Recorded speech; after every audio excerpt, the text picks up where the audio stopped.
o ana müsahibə verəndə o masanın arxasında sənin haqqında o qədər gözəl fikirlər dedi. Sənin haqqında o qədər gözəl şeylərdir. Amma atada mən səndə nəsə biraz qəribçilik gördüm, biraz küskünlük gördüm. Üzr istəyirəm, biraz səndə soyuqqanlılıq gördüm, düzün deyim. Ya incimisən kişidən, ya da ki gedib deyə darıxırsan, onu bir üzə verə bilmirsən. Bugün mənim arxa dayağım yeganə insandır, yəni yoldaşımdır və atamdır. Bugün çox xanəndələr də bilir, musiqiçilər də bilir ki, mən el şənliyinə getmirəm. Bəli. Və bunun da səbəbi atamdır. Çünki bilirsiniz də, musiqiçilər maddiyyata görə ev alacağam, maşın alacağam, güzaranımı yaxşı eləyəcəm deyə fikirləşib gedirlər. Yəni heç kim kefindən hər şeyim normaldır, yaxşıdır, gedim söhbəti yoxdur. Yəni 100% bu belədir. Bugün gələcəkdə edə biləcəyim hər şeyi eləyib atam. Yəni ev, %100, hər şey. Bəli, hər şey eləyib. Yəni bugün mənim o vardı ya, heç nəyə ehtiyacım yoxdur. Soyuqqanlıyam, niyə? Çünki sevgimi göstərmirəm heç vaxt. Həmişə arxada olur.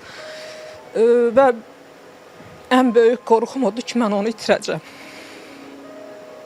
Sən mənim kimi ata uzaqda olduğuna görə bunu, sənə yaxındır bir mənim anam Almaniyadadır, heç vaxt deyirəm, ay Allah, mənə o xəbəri heç vaxt eşitdirmir. Çünki hə, bizim imkanımız var, biz onları sən ondan qorxursan deməli. Həyatda ən böyük qorxum odur. Və mən bilirəm ki, həmin gün böyüyəcəm. Çünki mənim 2 evladım var, mən hələ də uşaq kimiyəm. Yəni, şıltaqlığım da var, səhvim də var, dəcəlliyim də var. Amma bilirəm ki, həmin gün mən böyüyəcəm. Qız övladları ataya bağlıdır. Biz də atama bağlı olmuşuq, 6 bacı olmuşuq, bir qardaş, amma atama çox bağlı olmuşuq. Və özüm bir də valideyn olandan sonra mən öz valideynlərimi o qədər bu gözəl başa düşdüm ki, yəni ki, görün valideyn olmaq nə deməkdir, onun məsuliyyəti nə deməkdir. Bu günlərim oğlum birdən o xaricdədir, özünüz bilirsiniz. Orada bircə gün mənə zəif olmayanda mənim belə ürəyim darıxır. Bu niyə? Dünəndən deyir, ayağım biraz ağrıyır. Onun saatlarım onun yükündəyəm, bir saat hal-hazırda. Yəni valideyn olmaq çox böyük bir məsuliyyətli bir işdir. Allah sənin balana dəyməsən, Allah sənə can sağlığı versin. Ayşənin atasına da can sağlığı. Keçəcəyi bu təzə hamımız bu dünyada mən həyəcanlanıram. Amma səndə bildiyim nişanəm. Sən evladların üçün yaşayırsan və valideynlərin üçün. Sən də evladın üçün, siz də hamı evladlar üçün. Yeganə bəlkə Azərbaycan xalqıdır ki, evladı üçün birinci ev fikirləşir. Hələ uşaq deyir, evi olsun. Sonra deyir ki, ona nəsə bir qızıldan ceyiz yığırlar. Uy, qız balacadır. Mənim dəyərli rəhbərliyim, Vado müəllimi çox istəyirəm. Çünki Vado müəllim mənim rəhbərim olmamışdan qabaq, biz Murad Dadaşovun layihəsində, maşın reality şousunda Vado müəllimlə bir yerdə iştirakçı olmuşduq. Və o vaxtda hətta Vado müəllim o qədər sakit insandır ki, onun hədiyyəsini Hüseyin Klarnet çalan Məşəd Məhəmmədoğlu götürəndə Hüseyinlə orada qalmağa demişim ki, Vado müəllimin hədiyyəsini ver. Mənim qızımın ilk cehizini Vado müəllim mənə verdi. Dəvət edildi otağına. Mənə belə gözəl bir qutunun içində dedi ki, bu da mənim. Allah onun da balalarını saxlasın, onun da nəvələri var. Və doğrudan da mənim indi həyatım biraz rəngarəng olur ki, kiməsə görə yaşayıram.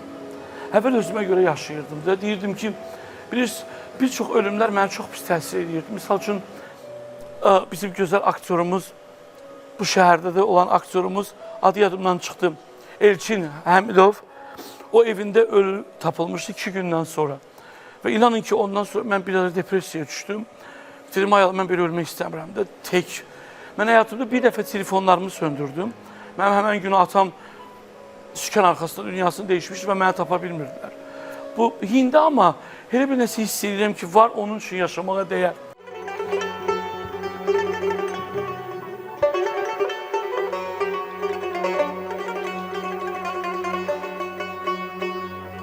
Ay atası olanlar qədrini bilir, yaman ağrıymış atasız dünya.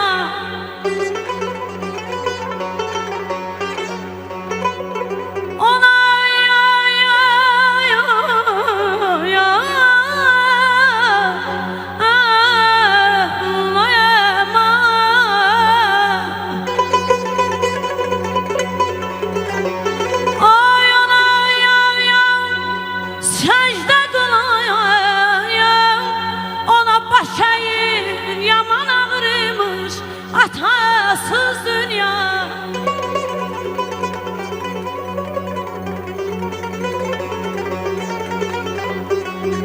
Atan getdi, bil ki həyatın getdi, günün güzaranın sevincin itdi.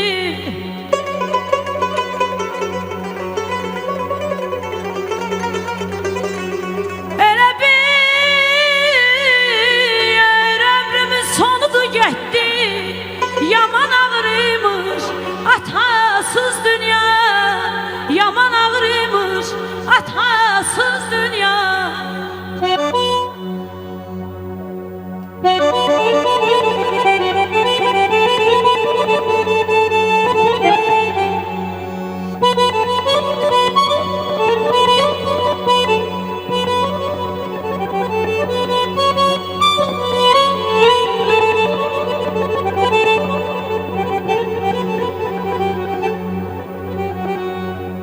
Kapıya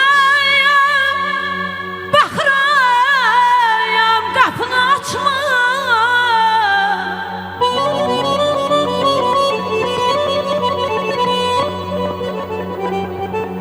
Kapıya baxıram, qapını açma.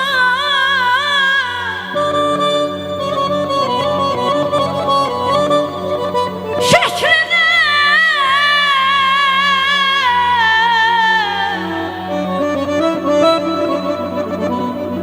Şəklinə baxıram, dinmir danışma.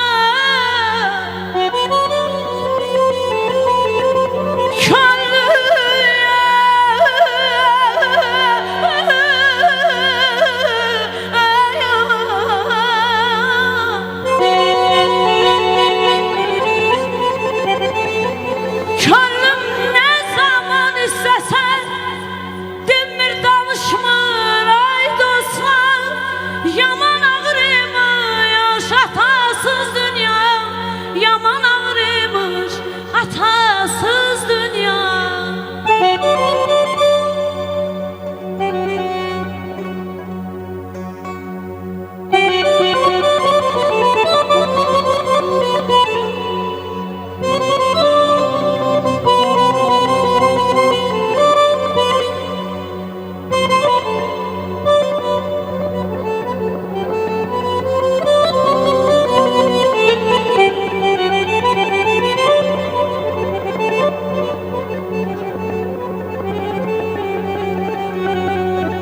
Sədəfim, yaqutum, incimlər, gövhərim anam.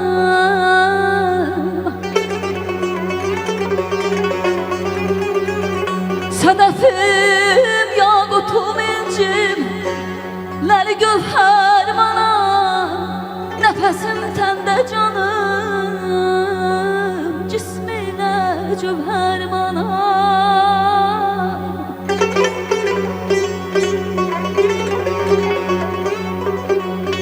Ağ saçlı mən